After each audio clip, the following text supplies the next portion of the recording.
All we hear today is that the Bible is just a fairy tale and that our God is some imaginary sky daddy. And yet there's evidence all over the world of these fairy tales that supposedly never happened. Welcome to part 2 of Evidence of the Bible. Today we are going to be looking at Noah's Ark. The book of Genesis tells us that on the 17th day of the 7th month, the ark came to rest on the mountains of Ararat. Now coincidentally, when we go to the exact area that the Bible says the ark rested, we find this structure. An aerial view to give you a better picture. So over here we have Mount Ararat, the greater and the lesser. This is where we see the ark today. They do believe that it had slid down at some point, either due to a landslide or heavy rain, because all along this path here, what they find are giant stone anchors with holes in them. So they believe it was kind of perched up here, and at some point in history, it kind of slid down. Now, when archaeologists measured the site to see if it could be related to Noah's Ark, this structure didn't just get close. The measurements were exactly the same as what is listed in the Bible. Next, when they started to test material from the site, they actually confirmed that it contained organic carbon, which is consistent with what? Petrified wood. They even found metal objects all over the area in the shape of a rivet with what appeared to be a metal washer around it. Not only that, these contained aluminum, which cannot be found naturally in nature, so this is 100% man-made. They did several metal detecting scans over the whole area, and what you'll see here, you'll see the rocks that are placed. That's where they found the metal, and so they laid tape down to kind of get a visual of what was going on because there was so much metal, and it ended up being in a completely perfect grid pattern, again leading to the structure being man-made. Now let's fast forward a few years later to when ground penetrating radar became available. So when they started to scan the whole area, they found structures indicating there could possibly be rooms that were about 8 to 10 feet below the surface. Here's another up close scan here. You'll see the horizontal grid pattern and these empty cavities here indicating rooms.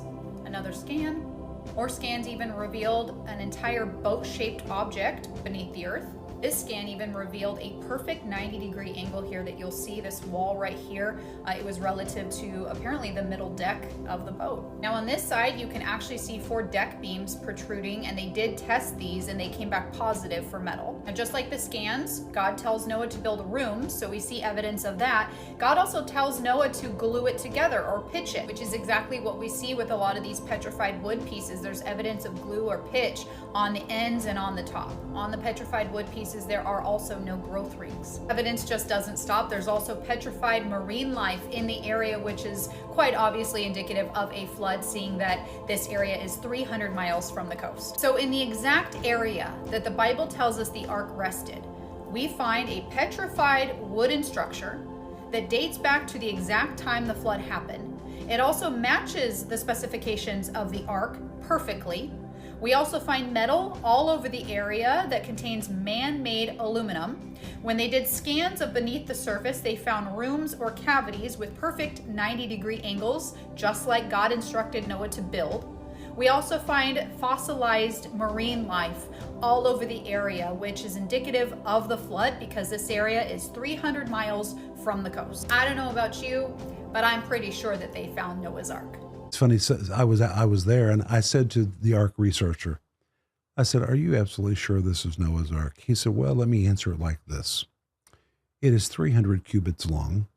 And he said, "I can't think of another massive ship that would be in the mountains of Ararat." This is the most significant historic archaeological discovery in history. The implications cannot be overstated. And you say emphatically, this is true. I believe it 100%. Now, people who've been looking for it on Mount Ararat don't want to acknowledge it because they've been looking in the wrong place. The snow is almost gone from the top of the mountain in the hottest months of the year. And now Mount Ararat's become a popular place for mountain climbers. It is not on Mount Ararat. It is in the lower mountains of Ararat, 18 miles across the valley on a mountain called Mount Judy. And guess what?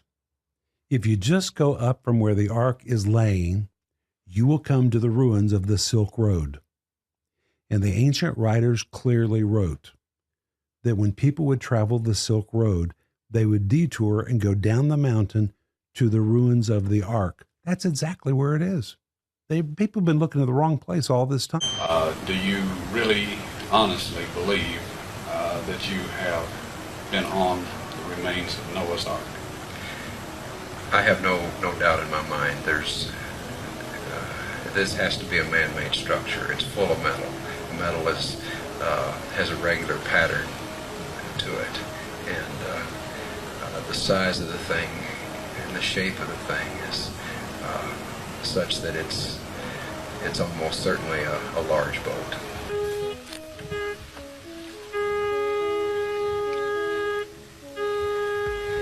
Dr. Baumgardner and Ron scanned the entire site with 3 different types of metal detectors. Placing rocks at each metal reading, they then attached tapes to show the lines. The next step was subsurface interface radar.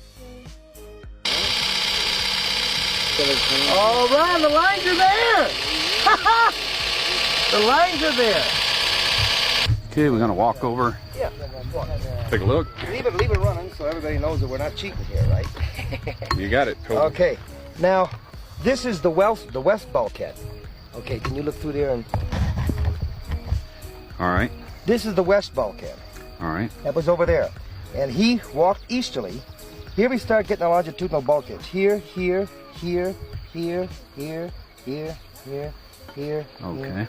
You see there how it shows up? All right. The initial scans were very impressive, showing internal structure consistent with bulkheads and rooms. But to be sure they were interpreting the data correctly, Ron took the scan printouts to Geophysical Survey Systems, the developer and manufacturer of the radar. This data does not represent natural geology. It's a man-made structure. The finished shape, outlined by the ribbons, was that of a huge ship, the approximate length and width of Noah's Ark, as described in the Bible. But radar scans show that there are deck timbers, some kind of huge timbers in there. Apparently, some kind of big structure. They find iron rivets in there. The Ark was bolted together. They knew about iron back then, not a problem. You can see some of the rivets at the Wyatt Museum south of Nashville, Tennessee. It used laminated wood, 3 layers of wood glued together with a tar-like substance, pitch, made from tree sap.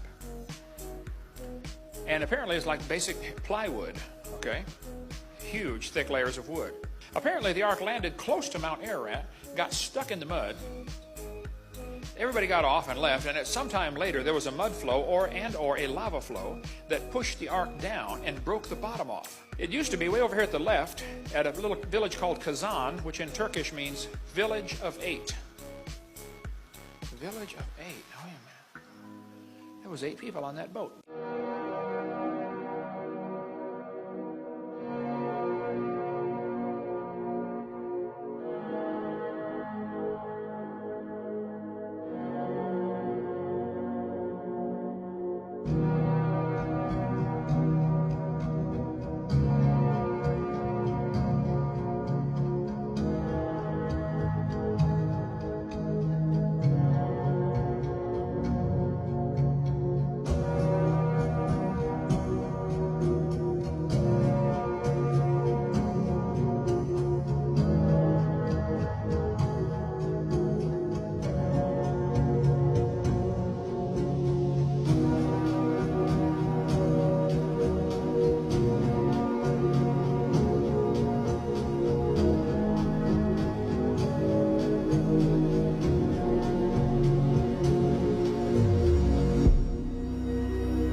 In the remote mountains of eastern Turkey lies a discovery so shocking it has forced many to reconsider what they thought was just a Bible story. In 1977, researcher Ron Wyatt identified a massive 515-foot-long boat-shaped formation in the Darupanar region, matching the exact dimensions of Noah's Ark as described in Genesis.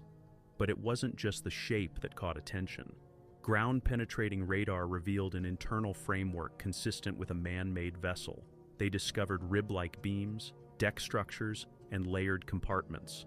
Metal detectors found long lines of iron, suggesting the remains of metal rivets, and samples tested positive for fossilized wood that was laminated with organic pitch-like substances. There was no longer any doubt that this was the remains of something man-made. In late 1986, the Turks announced their decision, The ceremony was set for June 1987. During that ceremony, the governor asked Ron to demonstrate the radar on site for the journalists and military officials. When Ron showed them a readout that he said looked like an intact timber, the governor then instructed a soldier to dig right there. What emerged was this petrified section of fossilized hand-wrought timber.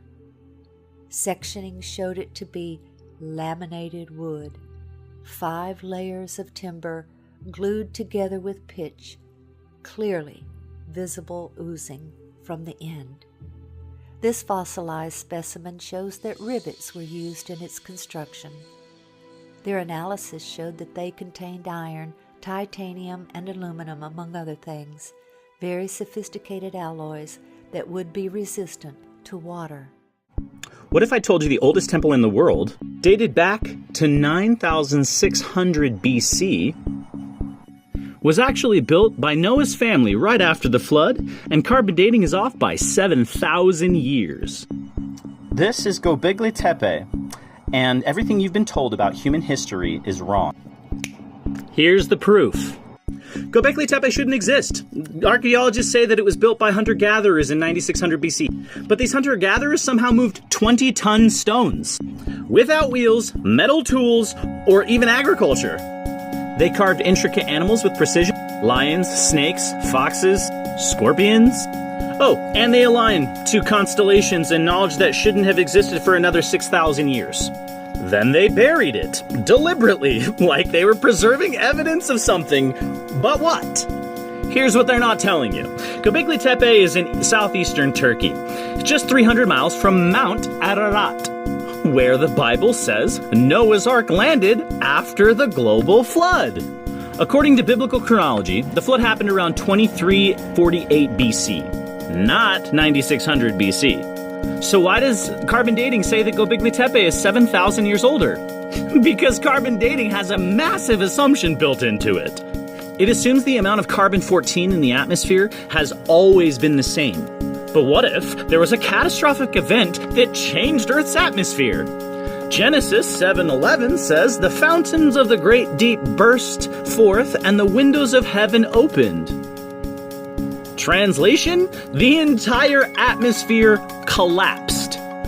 Before the flood, the Earth had what was called a vapor canopy, a layer of water suspended in the upper atmosphere. Genesis 1:7 describes waters above the firmament. This canopy would have created a hyperbaric condition, 2 to 3 times our current atmospheric pressure. You know what that does? It extends lifespans. Yeah, we use hyperbaric chambers today in medicine to heal wounds 300% faster and reverse cellular aging. That's why Genesis records people living 900 plus years before the flood. Adam, 930 years. Methuselah, 969 years. Noah, 950 years. After the flood, lifespans drop. Shem, 600 years. Abraham, 175 years. David, 70 years. Sound familiar? Now here's the key. The vapor canopy held massive amounts of carbon.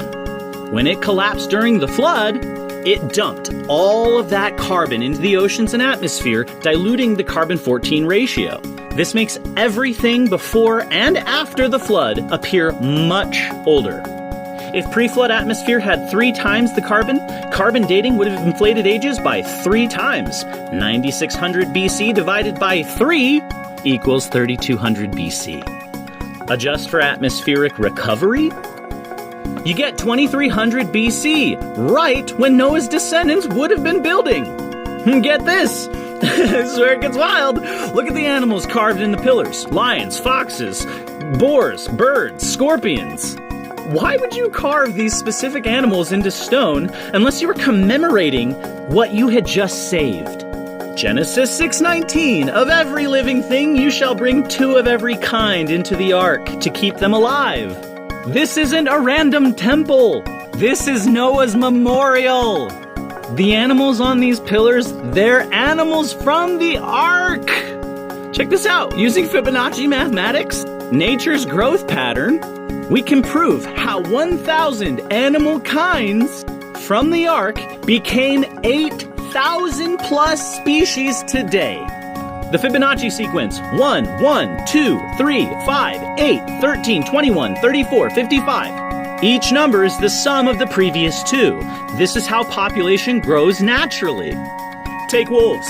Year 1, 2 pairs from the Ark, so 4 wolves. Year 5, 240 wolves. Fibonacci generation 5. Okay. Year 100, 50,000 wolves spread across continents. From these wolves you get gray wolves, red wolves, Arctic wolves, and eventually domestic dogs. Same kind, different species through rapid adaptation. Apply this to all 1,000 animal kinds by generation F50, which is about 4,000 years. You have millions of animals and full biodiversity. The math works perfectly. And here's the crazy part, the proof that they can't deny. We've seen rapid speciation in real time. Darwin. 18 species from one kind in 300 years. Dogs, 340 plus breeds in 200 years of human breeding, right? So from wolves to chihuahuas, same kind, proves the Ark model works. Göbekli Tepe's carvings aren't random, they're a roster. A memorial, a biological record. Here's the part that should make your jaw drop. Göbekli Tepe was deliberately buried 8,000 BC. Conventional dating. But it's not the only one. All around the world we find temples with massive foundations buried 50 plus feet deep. The Osirion in Egypt, built with 200-ton blocks in completely different styles than the temple above, buried 50 feet down. Baalbek in Lebanon, 3 stones weighing 800 tons each. The Romans built a temple on top and said, "We didn't move those, the old ones did." The Sphinx, geologist Robert Schoch proved that it has water erosion from centuries of rain, but Egypt hasn't had that much rain since 3000 BC. All of these sites share the same pattern. Ancient megalithic foundations buried deep, with later cultures building on top and taking credit. Why? Because they were built immediately after the flood when the climate was still wet, then buried by sediment, abandoned during the Tower of Babel, when God confused the language of Babel around 2247 BC. That's when Göbekli Tepe was abandoned.